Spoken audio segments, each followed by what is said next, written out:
बिस्मिल्लाहिर्रहमानिर्रहीम। अस्सलामु अलैकुम। अब्दुर्रऊफ़ अज़ीज़ी और फ़हद अली एक नई वीडियो के साथ हाजिर है। आज का हमारा उन्वान है मुतलाज़िम अल्फ़ाज़, जिन्हें गुरोही अल्फ़ाज़ भी कहा जाता है। जैसा कि उनके नाम से ज़ाहिर है कि गुरोही अल्फ़ाज़ वो अल्फ़ाज़ होते हैं जिसमें एक से ज़्यादा अल्फ़ाज़ शामिल हों, एक से ज़्यादा चीज़ें उसके अंदर शामिल हों, उसको कहा जाता है गुरोही अल्फ़ाज़ या मुतलाज़िम अल्फ़ाज़। आइए उसकी मिसालें देखते हैं। Number 1, school. स्कूल का लफ्ज़ जब बोला जाता है तो मुतअद्दिद चीज़ें जहन में आती हैं, यानी दरसगाह, बेंच, असातिज़ा, तलबा, तख्ता तहरीर वगैरह। नंबर 2, मस्जिद।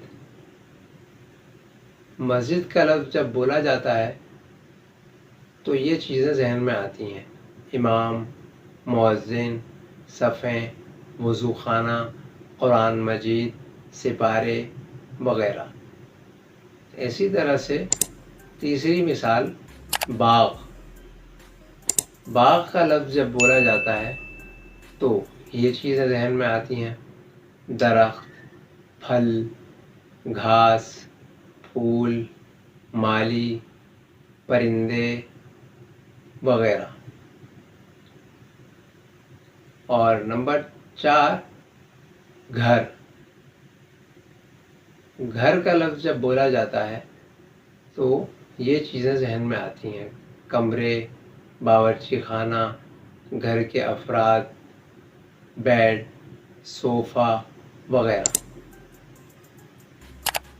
तो ये चारों ऐसे अल्फाज हैं कि जब ये बोले जाते हैं तो इनसे जुड़ी हुई चीज़ें भी इंसान के जहन में आ जाती हैं। इसीलिए इन अल्फाज को मुतलाज़िम या गुरोही अल्फाज कहा जाता है। मुतलाज़िम का मतलब होता है जिसे कोई चीज़ लाजिम हो।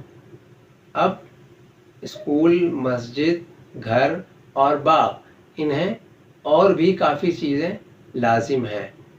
जब ये लफ्ज़ बोले जाएं तो जो चीज़ें इनको लाजिम हैं वो सारी चीज़ें जहन में आ जाती हैं, इसलिए इन्हें मुतलाज़िम कहा जाता है। और गुरोही अल्फाज भी कहा जाता है। गुरोही भी इसीलिए कहा जाता है कि ग्रोह का मतलब होता है जमात। तो ये एक ऐसा लफ्ज़ जिसके साथ दूसरे अल्फाज भी जुड़े हुए हों, तो गोया कि वो लफ्ज़ एक ग्रोह है, एक जमात है।